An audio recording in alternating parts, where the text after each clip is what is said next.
Assalamualaikum warahmatullahi wabarakatuh. Kembali lagi di channel Radio Horor. Untuk kisah kali ini ada sebuah cerita yang diambil dari Twitter dari tulisannya @nyetopcovid19. Dan untuk kisah yang akan saya bawakan kali ini sebuah kisah yang berjudul Dua Batu. Sebelum kita lanjut ke ceritanya, tekan dulu tombol like video ini dan jangan lupa tekan juga tombol subscribe channel ini. Nyalakan juga lonceng notifikasinya agar tidak ketinggalan cerita-cerita lainnya dari channel ini. Dan buat teman-teman yang pengen membaca langsung ceritanya, nanti silakan saja kunjungi linknya yang nanti akan saya sertakan di kolom deskripsi. Dan seperti apa untuk kisah kali ini? Langsung saja kita masuk ke ceritanya. Nama dan tempat disamarkan untuk menghindari hal-hal yang tidak diinginkan. Bahasa yang digunakan adalah bahasa Jawa, namun sudah saya translate agar tidak memakan waktu dalam pengetikannya. Dan tidak lupa selalu jaga pola hidup bersih dan sehat kalian. Maaf juga, cerita ini terdapat bagian cerita yang 18+ ya. Yang gak suka jangan diterusin baca, penulis enggak tanggung jawab. Namaku A. Umurku 18 tahun kala itu. Terlahir dari keluarga yang di dalam kategori cukup, semua keperluan terpenuhi. Keluargaku pun harmonis. Kehidupanku berjalan normal sampai aku masuk kuliah di salah satu universitas yang cukup ternama di kota ini dengan alma mater berwarna. Aku mendaftar kuliah sendirian karena ini memang tekadku kuat untuk menjadi seorang pustakawan. Teman-temanku tidak satupun yang sepemikiran denganku kala itu. Banyak dari mereka yang mengambil jurusan lain, guru SD, insinyur, bahkan penerjemah bahasa Arab. Singkat cerita, aku pun berkenalan dengan seorang cowok bernama K. Dan ternyata dia adalah teman sekelasku. Kami ngobrol panjang lebar di kantin. Dan dari obrolan itu aku dapat tarik kesimpulan, K ini orangnya asik dan humoris. Wajahnya juga mirip Denny Sumargo, pemain basket tersohor itu. Beberapa bulan berlalu kami pun makin akrab. Dia sering datang ke rumahku dan aku sering main-main ke kosnya. Saking akrabnya, kemana-mana kami pun berdua. K mempunyai seorang pacar yang bernama FR. Mereka berdua sangat mesra dan dari situlah awal mula cerita mistis ini terjadi. Di umur yang segini aku belum pernah merasakan yang namanya pacaran karena Tuhan memberiku kekurangan di wajahku yang tidak good looking. Sebagai cowok normal, lama-kelamaan dan keseringan melihat K dan FR yang berpacaran, akhirnya timbullah keinginan untuk memiliki seorang kekasih hati. Aku pun curhat tentang apa yang aku rasakan kepada K. Dan K memberiku beberapa alternatif atau cara agar aku bisa dapat pacar. Cara pertama, kami lakukan dengan sering nongkrong-nongkrong di kafe dan di sana ada beberapa teman K yang cewek dikenalkan kepada aku. Udah minta nomor WA, medsos pun juga sudah, namun tidak ada hasil. Mereka tidak tertarik denganku. Cara pertama gagal. Lanjut dengan cara kedua dari K, yaitu dengan sering-sering nge-game. Di sini ada dua orang cewek yang dikenalin ke aku, cantik dan bodinya aduhai. Namun aku melihat tidak nampak ketertarikan mereka pada aku. Lalu aku iseng-iseng jalan di sekitar tempat gym. Ada cewek yang sedang nyapu. Aku memberanikan diri untuk mendekatinya dan berkenalan dengannya. Namanya ST. Dia adalah cleaning service di situ. Kami berkenalan dan bertukar nomor HP. Betapa gembiranya aku, ternyata dia tertarik pada aku. Namun naas, seminggu kemudian ST meninggal karena kecelakaan sepulang kerja. Aku datang ke rumahnya untuk ikut tahlilan di hari ketiga. Tahlilan dimulai setelah Isya dan selesai sekitar jam 8:30 malam. Aku pun beranjak pulang, namun beberapa langkah keluar dari rumah, tubuhku terasa lunglai, lemah, tidak berdaya. Aku terbangun entah di mana ini. Semuanya berwarna putih dan dari arah depanku muncullah ST dengan pakaian serba putih. Ia mengatakan akan selalu setia menemaniku. Setelah itu semuanya gelap dan aku pun terbangun di tengah-tengah keluarga ST. Kata mereka aku tiba-tiba pingsan tadi, namun aku tidak menceritakan apapun yang aku alami. Setelah itu aku berpamitan untuk pulang. Di saat hendak menaiki motorku, tiba-tiba ST muncul dari rumah dan mendekat. Dia bilang mau ikut aku pulang. Tanpa merasa aneh ataupun takut, aku pun mengiyakan. Di perjalanan kami mengobrol seperti biasa. Di tengah perjalanan, aku melihat bensinku tinggal sedikit. Aku pun mencari pangkalan bensin eceran. Sambil menunggu penjual bensin itu menuangkan bensinnya aku ngobrol lagi dengan ST. Lalu penjual bensin itu melihatku dengan tatapan yang aneh. Aku cuek aja. Setelah aku membayar bensin itu, aku pun melanjutkan perjalanan dan pulang. Sesampainya di rumah, ST bilang tidak mau ikut masuk, namun menunggu di teras rumahku. Aku pun bergegas masuk rumah untuk memarkir motor dan kembali ke teras untuk menemui ST. Namun aku tidak menemukannya.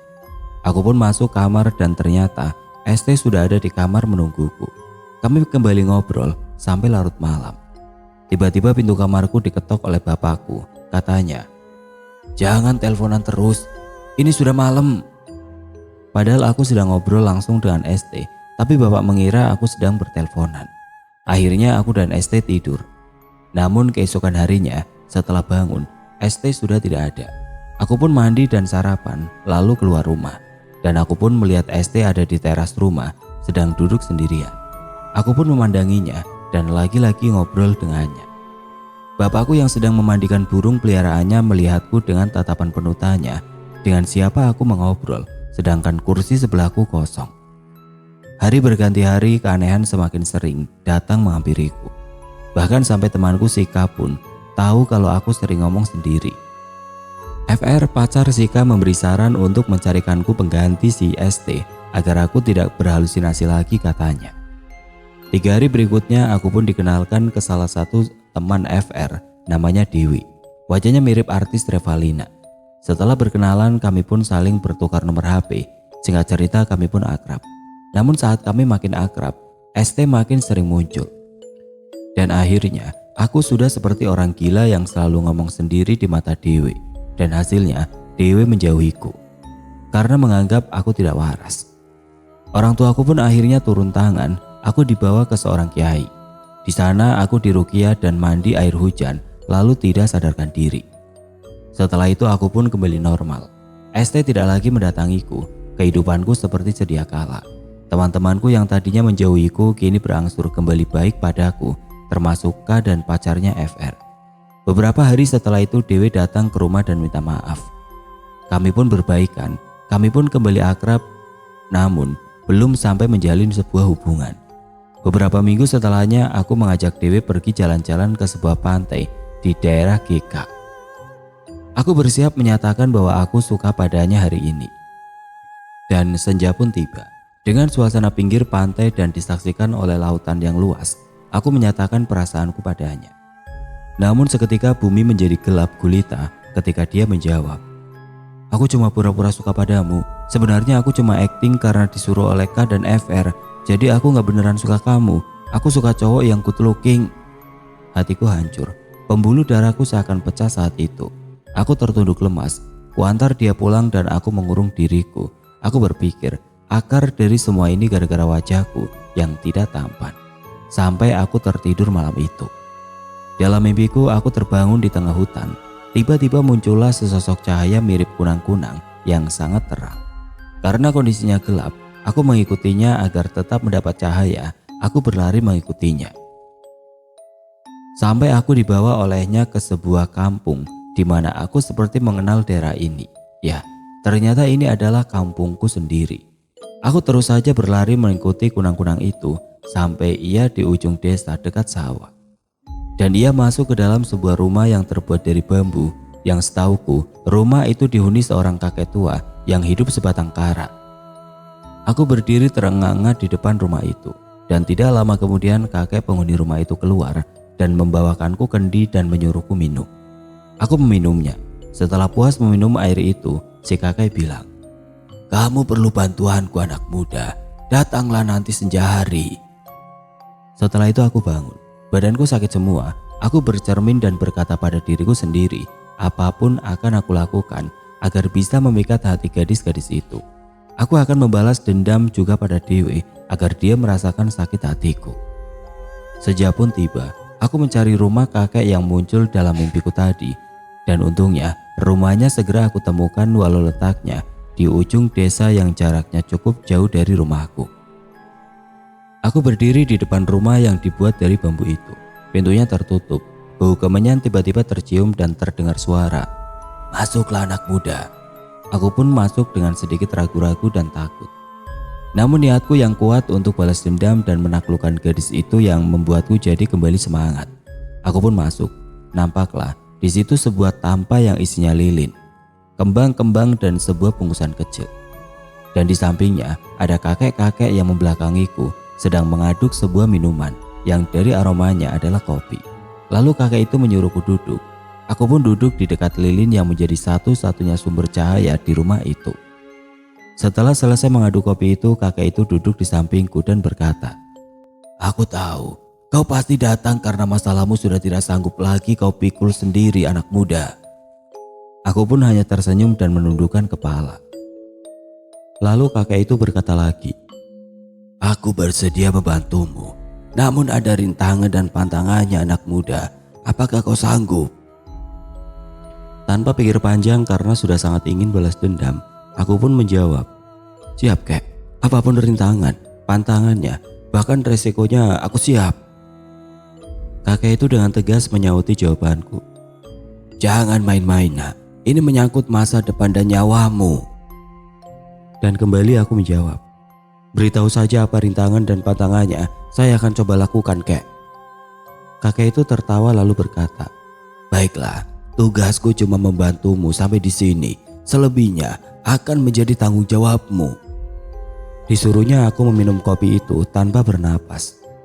Lalu kepalaku dipegangnya, diolesinya kedua alisku dengan entah apa itu. Yang pasti baunya amis dan warnanya hitam. Lalu aku diberi bungkusan kecil yang berada di dekat lilin. Lalu aku disuruh berdiri. Aku memejamkan mata dan kakek itu berkata, "Bagaimanapun baunya, hiruplah dengan mulut, jangan dengan hidung." Lalu aku mencium bau kemenyan. Aku pun menghirupnya sesuai perintah kakek itu. Berikutnya yang muncul adalah bau seperti bau singkong bakar. Lalu selanjutnya bau yang sangat amat busuk seperti bau bangkai, dan aku pun hampir muntah karena baunya sangat menyengat. Tiba-tiba aku merasakan tubuhku berputar kepala dan punggungku terasa sangat amat berat. Lalu aku merasa ada tangan yang memegang lengan kananku dan aku pun membuka mataku. Ternyata kakek itu yang memegangiku. Aku disuruhnya duduk kembali. Lalu kakek itu memberiku air minum air putih di dalam kendi. Aku pun meminumnya. Lalu kakek itu berkata, "Rintangannya berat nak, kamu tidak bisa mundur, kamu harus melaluinya apapun yang terjadi. Selama 3 hari ke depan, kamu akan beradaptasi karena akan ada yang menemanimu.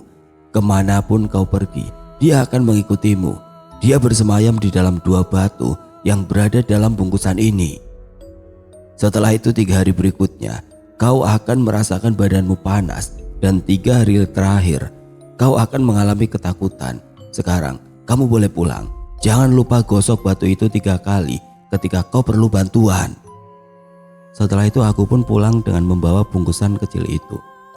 Setelah keluar dari rumah kakek itu, aku pun melihat jam dan ternyata sudah pukul 01.14, yang berarti sudah sekitar 7 jam aku berada di rumah kakek itu. Aku pun pulang dan mampir ke warung nasi goreng yang berada tidak jauh dari rumahku. Aku memesan 1, namun penjual nasi gorengnya bilang, "Kok cuma 1? 2 temannya enggak?" Aku menoleh ke kiri dan kananku. Namun tidak nampak 1 orang pun karena memang sudah larut malam. 1 aja. Akhirnya nasi goreng pesananku datang. Anehnya setelah aku makan, aku tidak merasakan kenyang sedikit pun. Sampai habis porsi yang ketiga, barulah aku merasakan kenyang. Aneh.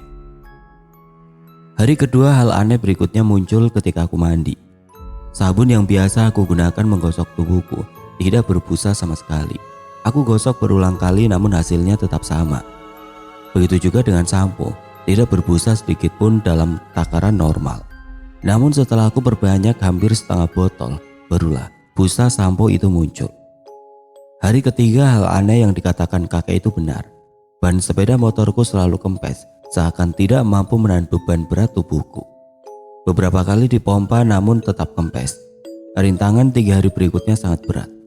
Badanku benar-benar panas, seperti ada magma gunung berapi dalam tubuhku.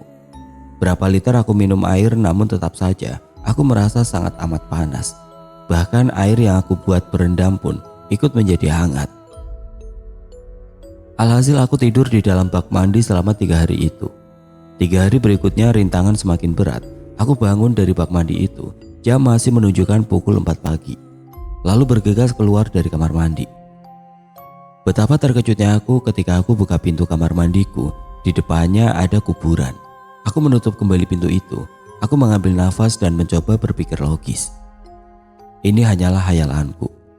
Karena kamar mandiku berada di dapurku dan tidak terpisah dari rumah. Namun mengapa tiba-tiba ada kuburan di sini? Aku mencoba memberanikan diri. Kubuka lagi pintu itu. Hilanglah semua kuburan tadi. Aku pun berjalan. Tiba-tiba, sesosok wanita masuk dari jendela dan merayap di langit-langit rumahku. Ia memandangiku seakan-akan marah padaku. Aku pun lari menuju kamarku dan menutup pintu. Aku pun bersiap memakai baju dan lagi-lagi dikejutkan oleh sebuah kepala penuh darah menggelinding dari lemari pakaianku. Masuk ke dalam kolong ranjang tempat tidurku. Perlahan aku berjongkok dan mengintip apakah kepala itu masih ada. Ternyata sudah hilang. Aku pun tidak berani keluar kamar karena takut akan hal-hal aneh seperti yang diucapkan kakek itu semakin menjadi-jadi. Namun di hari berikutnya semua berangsur membaik. Tidak lagi muncul makhluk-makhluk aneh itu. Kehidupanku normal kembali. Aku pun kembali kuliah seperti biasa. Bertemu dengan kawan-kawan dan nongkrong-nongkrong seperti mahasiswa pada umumnya. Dan hari berikutnya aku berniat mencoba mengamalkan apa yang sudah diberitahukan kakek itu kepadaku. Aku membawa batu itu yang masih tetap dalam bungkusannya ketika nongkrong di kafe dekat kampusku. Sika tidak bersama FR pacarnya. Aku melihat ada seorang gadis dengan wajah yang biasa, namun senyumnya sinis ketika tukang parkir kafe menggodanya. Aku pun segera menggosok batu itu 3 kali sesuai perintah kakek-kakek itu. Mataku langsung berkunang-kunang dan kepalaku pusing. Aku berdiam sejenak dan mengambil nafas panjang dan akhirnya sedikit reda pusingku. Aku mendatangi gadis itu yang sedang menuju ke kamar mandi kafe sendirian. Aku mendekatinya dan berkenalan. SC namanya. Ternyata dia cukup agresif. Tanpa diminta ia memberikan nomor HP-nya dan berkata, "Aku dari tadi curi-curi pandang melihatmu, Mas." Hatiku berbunga-bunga, bukan karena mendapatkan gadis idaman, namun karena batu yang telah diberikan kakek itu ternyata berfungsi. Semakin hari kami makin intens berhubungan dan semakin akrab dan akhirnya jadian. Setelah beberapa minggu timbulan niat jahat dalam diriku untuk memanfaatkan SC lebih jauh lagi. Aku sering main ke rumahnya. Ayahnya bekerja di salah satu BUMN dan sering sekali keluar kota. Ibunya bekerja di pemerintahan Provinsi Yogyakarta. 2 bulan berlangsung hubungan kami. Dia memberiku hadiah ciuman pertama ketika hari ulang tahunku. Setelah itu kami mulai berani di ruang tamu rumahnya. 3 hari berikutnya aku sudah berhasil ke seluruh tubuhnya, namun tidak berlanjut. Cuma sampai di situ agar tidak ketahuan modus yang akan aku lancarkan berikutnya. Seminggu bisa 3 kali kami melakukan itu. Sebulan berlangsung hubungan tanpa cinta ini. Akhirnya malam itu pun tiba. Rumah SC sedang sepi, ibunya sedang tidur, dan ayahnya sedang keluar kota. Kesempatan tidak datang 2 kali pikirku. Seperti biasa aku bertamu ke rumahnya. Dan kami pun melakukan ciuman, lalu pegang-pegang. Biasa sampai situ saja kegiatan intim kami. Namun malam ini sengaja aku meminta lebih. Aku angkat roknya sampai ke atas. Terlihatlah celana dalam warna pink. Aku membukanya, namun dia menolak. Karena sebelum-sebelumnya memang tidak sampai ke situ. Namun aku merayunya, akhirnya dia luluh juga. Dia menurut ketika aku mencoba membukanya untuk kedua kalinya. Aku pun berjongkok di depan kakinya. Kugeser kakinya ke kiri dan ke kanan sehingga jelas di depan mataku. Aku menjelatinya dan akhirnya berhasil membuatnya orgasme. Setelah itu kami pun melakukan hubungan intim layaknya suami istri. Setelah itu aku pulang. Di tengah perjalanan pulang, tiba-tiba ban sepeda motorku bocor. Tepat di pinggir sawah di pinggir sebuah desa. Sial, ucapku dalam hati. Tengok kiri dan kanan namun tidak aku lihat tukang tambal ban. Aku mendorong motorku berharap ada tukang tambal ban di sana. Aku melirik jam, sudah jam 10 malam. Aku pun terus mendorong hingga melewati sebuah kebun kosong. Di dalam kebun itu, aku melihat seorang lelaki di bawah pohon melinju sedang membelakangiku dan menghadap pohon. Pikirku orang itu sedang kencing. Aku mendekatinya dan bertanya padanya di mana ada tukang tambal ban yang masih buka. Dia tidak menjawab, namun tangannya menunjuk ke arah kiri dengan masih membelakangiku. Berarti aku harus terus maju. Aku tidak lupa mengucapkan terima kasih padanya. Dia tetap tidak menyauti ataupun memandangku. Aku pun berjalan keluar kebun. Sebelum keluar kebun, aku pun berencana kembali melihat orang itu untuk menganggukkan kepala tanda hormat dan terima kasihku padanya. Namun aku tidak melihat ada orang lagi di sekitar pohon itu. Aku melihat sekeliling pun tidak aku dapati sosoknya. Hilang. Brengsek. Sial bener. Setelah merasakan surga dunia, sekarang malah ban bocor dan ketemu hantu. Sial. Aku pun meneruskan mendorong sepeda motorku. Namun di depan aku melihat ada seseorang yang berjalan di depanku. Aku mencoba mendekat dengan mempercepat langkahku. Setelah semakin dekat, aku seperti mengenali sosok itu. Benar saja, orang itu yang kulihat di pohon tadi. Langkahnya cepat, seakan-akan seperti terbang. Aku pun terengah-engah kecapean mendorong sepeda motorku. Aku berhenti terduduk melihat kaosku yang tadinya basah oleh keringat. Birahi kini basah kuyup karena keringat kesialan. Aku mendongakkan kepalaku. Aku lihat sosok itu pun berhenti. Lalu aku kembali mendorong sepeda motorku dan tidak lama kemudian nampaklah bengkel tambal ban yang masih buka. Aku pun singgah. Setelah selesai aku pun pulang. Esoknya SC menjemputku. Kami nongkrong di kafe dekat kampus langgananku. Di hari itu juga aku memutuskan untuk mengakhiri hubungan kami dengan alasan kena sial dan diganggu makhluk halus setelah berhubungan dengannya. Dia menangis dan aku pun merasa menang dan bangga telah bisa menaklukkan seorang gadis. Setelah itu kami pun berpisah. Setelah itu aku menghubungi K dengan video call untuk mengantarku pulang. Ternyata dia sedang di kampus bersama FR. Dia menjemputku dan kami semobil bertiga. Dia bertanya padaku bagaimana hubunganku dengan SC. Dan aku pun menjawab, "Ambiar bro, kena sial." Mereka berdua tertawa terbahak-bahak. FR berkata, "Pengertian dan harus peka." Dia mengira kami putus karena belum menemukan chemistry. Padahal memang tidak ada perasaan apapun padanya. Beberapa hari setelah itu aku berencana mencari korban baru sebelum membalas sakit hatiku pada Dewi. Aku ikut K ke gym langganan yang letaknya di dekat jalan Kaliurang pukul 8 malam waktu itu. Setelah sampai aku ikut masuk ke dalam dan melihat-lihat. Ada seorang gadis berhijab yang menarik perhatianku karena penasaran apakah dia bisa menjadi korbanku selanjutnya atau tidak. Karena korbanku sebelumnya tidak berhijab. Dan tidak kusangka dia saat itu bersama seorang lelaki, entah pacar atau suaminya. Aku terus mengamatinya sambil sesekali ikut nge-gym. Kulihat dia mengusap keringatnya dan sepertinya ia sudah menyelesaikan semua program gymnya. Ia berjalan ke arah lelaki yang bersamanya tadi, namun sepertinya ia belum selesai karena tidak ikut keluar. Aku ikut keluar dan pura-pura mau kencing pada Kak. Aku yakin dia akan menuju kamar mandi. Ternyata benar dugaanku. Ia di depan kamar mandi sedang antri sambil mengeringkan keringat. Aku masuk kamar mandi pria dan langsung menggosok dua batu itu seperti biasa. Dan seperti biasa juga, mataku berkunang-kunang, namun kali ini lebih hebat dari yang sebelumnya. Kepalaku pusing dan juga mual. Aku mencoba menunduk dan menarik nafas panjang seperti sebelumnya, namun tidak berhasil. Malah sekarang tubuhku panas. Sambil menahan rasa yang menyiksa ini, aku melepas semua pakaianku dan mencoba mendinginkan diri dengan menyalakan shower. Namun tidak berguna, tubuhku masih panas. Aku menceburkan diri ke bak besar tempat penyimpanan air di pojok kamar mandi itu dan memasukkan kepalaku ke dalam air. Namun betapa terkejutnya aku ketika seluruh kepalaku masuk di dalam air. Kepalaku serasa seperti ada yang mendorong semakin masuk. Aku memberontak meronta-ronta, menendangkan kakiku ke bawah agar tubuhku bisa terdorong ke atas dan keluar dari air, tapi sia-sia. Kakiku tidak sampai ke permukaan bak mandi ini, padahal bak mandi ini tingginya hanya sebatas punggungku. Aku masih berusaha sekuat tenaga menggerak-gerakkan badanku agar bisa keluar air. Namun masih saja aku tidak bisa melawan kekuatan yang mendorong kepalaku ini. Hampir aku gak bisa nafas, tiba-tiba seperti ada yang menarik rambutku ke atas keluar air. Lalu ditenggelamkannya lagi kepalaku, sampai 3 kali. Setelah berhenti sambil ngos-ngosan, aku melirik ke kiri dan ke kanan. Tidak ada siapa-siapa.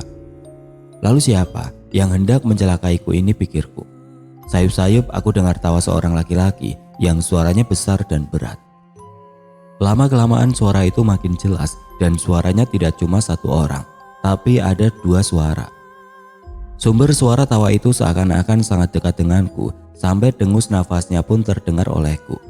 Beberapa detik kemudian tawa terhenti dan muncullah suara. Kamu tidak punya otak ya?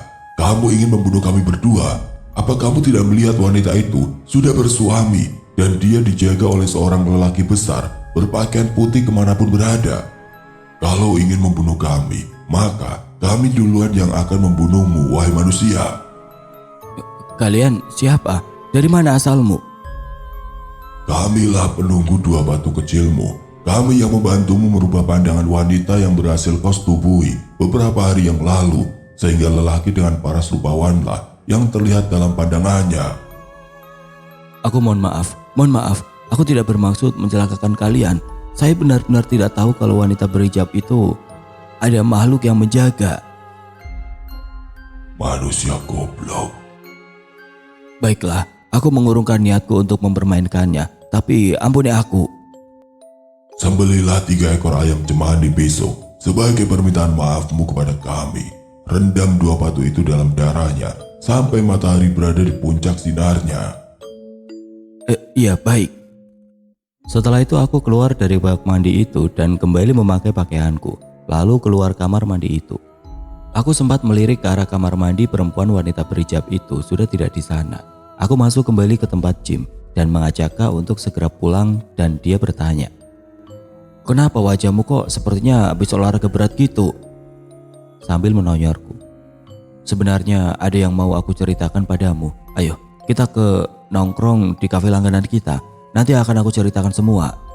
Sambil memijit-mijit leherku yang masih terasa sakit setelah ditenggelamkan makhluk penunggu 2 batu yang aku bawa itu.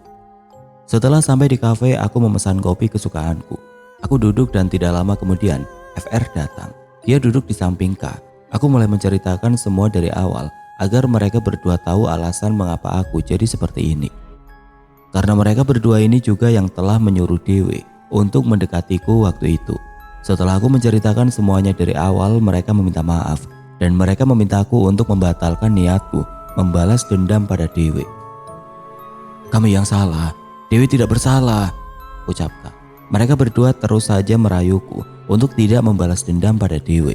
Dan pada akhirnya FR mengatakan, "Aku udah lama kenal Dewi. Omnya Dewi itu orang pintar, jadi hati-hati kamu." Aku terdiam antara bingung dan takut. Agar suasana mencair di depan mereka berdua, aku berkata, "Baiklah, aku gak jadi balas dendam ke Dewi." Dan setelah itu kami memutuskan untuk pulang. Sesampainya di rumah aku tiduran. Masih saja terbesit niat untuk membalas dendam pada Dewi. Makin lama makin muncullah kebingungan dalam diriku antara balas dendam atau enggak. Namun sepertinya setan lebih berpengaruh kuat dalam diriku. Aku pun memutuskan untuk tetap balas dendam dan tanpa sepengetahuan K dan FR tentunya. Keesokan harinya aku meminta K untuk menemani mencari ayam cemani sesuai perjanjian dengan penunggu batu itu. Setelah selesai menyembeli ayam itu, K pulang dan diam-diam aku chat Dewi dan mengajaknya ketemuan. Dia menyuruhku untuk menjemputnya di rumahnya dekat Monjali. Sebelum sampai ke rumahnya, aku mampir pom bensin dan menggosok batu itu. Rasa takut kembali menghantuiku. Takut kejadian di gym terjadi lagi, namun sudah kepalang basah. Rumah Dewi sudah dekat. Jadi mau tidak mau aku harus melakukan ini. Ku gosok batu itu dan kembali mataku berkunang-kunang dan pusing yang tidak terhingga. Aku menundukkan kepala dan mengambil nafas panjang dan akhirnya rasa sakit itu reda. Kulanjutkan perjalananku dan akhirnya sampailah ke rumah Dewi. Kami ngobrol ringan, aku pun so asik dan pura-pura lupa kalau ia pernah menyakiti hatiku. Lalu dia bilang, "Kamu sekarang beda ya?" "Beda gimana?" "Ya beda, gak seperti dulu, lebih cakep sih." "Kena kau," gumamku dalam hati. Kami pun melanjutkan obrolan kami lalu aku pamit pulang. Namun saat keluar dari rumahnya, aku bertemu dengan omnya Dewi yang tiba-tiba datang ke rumah Dewi. Seakan-akan tahu kalau keponakannya sedang saya incar. Wajahnya merengut seperti tahu bahwa aku bukan cowok biasa. Keesokan harinya aku dan Dewi kembali bertemu. Dia mengajakku ketemuan di sebuah kafe di daerah Gejayan. Dan dia menceritakan bahwa kemarin omnya datang dan menasihatinya untuk berhati-hati padaku. Namun tidak menyebutkan apa alasannya, cuma disuruh hati-hati saja. Lalu dia bilang bahwa dia gak peduli, di depan omnya dia pura-pura nurut. Berarti sekarang dia sedang sembunyi-sembunyi dari omnya. Aku harus cepat memanfaatkan Dewi, pikirku, sebelum dia makin sadar. Aku menembaknya dan dia menerimaku. Kami sah menjadi sepasang kekasih. Aku ajak dia main ke kosan Kak, namun dia sedang tidak ada. Karena sudah sering ke sana, aku pun tahu di mana ia menyimpan kunci pintunya. Kami berdua masuk. Aku pura-pura bilang tiba-tiba kurang enak badan, mungkin masuk angin, kataku. Aku memintanya untuk memijit badanku. Setelah selesai dipijit, aku berterima kasih dengan cara memeluknya dari belakang. Ia duduk bersandar dari dadaku dan menyandarkan kepalanya di bahuku. Kulihat bibirnya yang tipis begitu menggoda, aku menciumnya. Dia pun membalas, kami saling berpangut dan dia mencium leherku. Lalu aku pun semakin agresif dengan meraba-raba yang masih terbungkus kaos merah itu. Lalu aku buka kaos dan bra hitamnya itu. Namun sial datang padaku ketika aku hendak membuka celana dalamnya. Omnya menelponnya untuk segera keluar dari kosan ini. Hebat juga ini ilmu omnya. Bisa tahu apa yang terjadi. Gumamku dalam hati. Lalu kami pun pulang. Hari sudah senja kala itu. Keesokan harinya aku bertemu kembali dengannya. Jam 8 malam aku menjemputnya, lalu mengajaknya ke kosan Kak lagi dengan harapan bisa menyetubuinya hari ini, lalu meninggalkannya keesokan harinya dan dia pun nurut saja. Namun disinilah puncak cerita ini terjadi.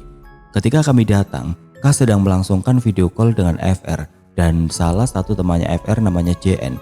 Ketika aku datang, JN sedang memberi makan kucingnya, namun masih menyalakan videonya. Jadi yang sedang dalam video call saat itu adalah FR, K dan GN. Posisiku di belakang K dan Dewi berada di depanku, jadi tidak kelihatan dari video call itu. Setelah selesai memberi makan kucingnya, GN muncul di video dan melihatku. Kami saling pandang sejenak, lalu tiba-tiba GN berteriak, Astagfirullah, astagfirullah, pergi sana, pergi. Dan video callnya diakhiri oleh K karena terkejut dengan teriakan GN tadi. Aku dan K saling pandang karena bingung. Dan tiba-tiba FR kembali menelpon. Katanya JN melihat sosok genderuwo di belakang K. Padahal yang di belakang K saat video call tadi adalah aku. JN ternyata memang punya kelebihan untuk bisa melihat makhluk-makhluk gaib. Dan sialnya lagi, sesaat setelah itu omnya Dewi tiba-tiba di kosan. Ia mendatangiku karena ternyata GN adalah anak dari omnya Dewi. Ia mendekat dan langsung berkata, makhluk di dalam batu, keluarlah. Kalau tidak, aku akan memusnahkanmu. Dan langsung omnya memegang kepalaku dan menekan ibu jarinya di antara kedua alisku. Berkunang-kunang mataku dan aku merasakan mual sekali dan tiba-tiba aku muntah darah. Darah yang keluar kental berwarna hitam. Lalu entah apa yang dibaca oleh omnya Dewi, mulutnya komat kamit dan dia menusukkan jari telunjuknya dan jari tengahnya ke arah ulu hatiku. Dan aku kembali muntah. Kali ini darah segar yang keluar. Aku mencium bau yang sangat menyengat, bau bangkai dan juga bau singkong bakar. Dewi menangis melihat kejadian ini, sedangkan K hanya melongo. Lalu aku merasa tubuhku panas, punggungku makin berat dan aku tidak sadarkan diri. Kata K, aku tiba-tiba pingsan lalu bangun lagi dengan mata melotot menantang omnya Dewi. Kami berduel dan aku sempat mencekik leher omnya Dewi, mukanya merah, hampir gak bisa nafas, namun omnya Dewi berhasil mengalahkanku. Namun saat ia hendak mengambil bungkusan yang kusimpan di celanaku dan membakarnya, tiba-tiba aku meloncat dan menendang dada omnya Dewi. Ia terpental sampai menabrak pintu, mulutnya komat kamit dan ia melawanku. Dia berhasil mengalahkanku yang sedang kerasukan, lalu dipegangnya jempol kakiku dan aku meronta-ronta kesakitan. Akhirnya kedua penunggu batu itu telah dikalahkan oleh omnya Dewi. Ia berhasil mengambil bungkusan itu dan aku tersadar. Kepalaku pening. Aku melihat semua yang di sekelilingku adalah makhluk-makhluk aneh yang mengerikan. Aku berteriak sekencang-kencangnya, lalu omnya Dewi mengusap mataku. Aku membuka mata dan semuanya kembali normal. Omnya Dewi menjelaskan semuanya, lalu aku meminta maaf kepada semuanya karena gara-gara aku semua ini terjadi. Dewi menangis. Sebagian manusia normal yang punya hati dan perasaan, aku merasa kasihan padanya karena hampir saja telah menodainya, menikmati tubuhnya dan hampir saja membunuh omnya. Sejak saat itu kehidupanku kembali normal, walau dengan wajahku yang tidak good looking. Aku percaya, kelak kalau sudah tiba saatnya, pasti Allah akan menunjukkan jodohku. Karena memang jodoh, mati, rezeki, hanya Allah yang tahu.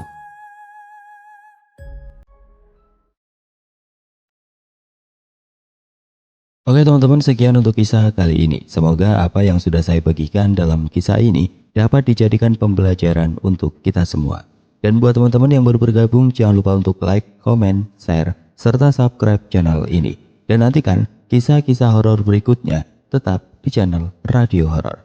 Wassalamualaikum warahmatullahi wabarakatuh.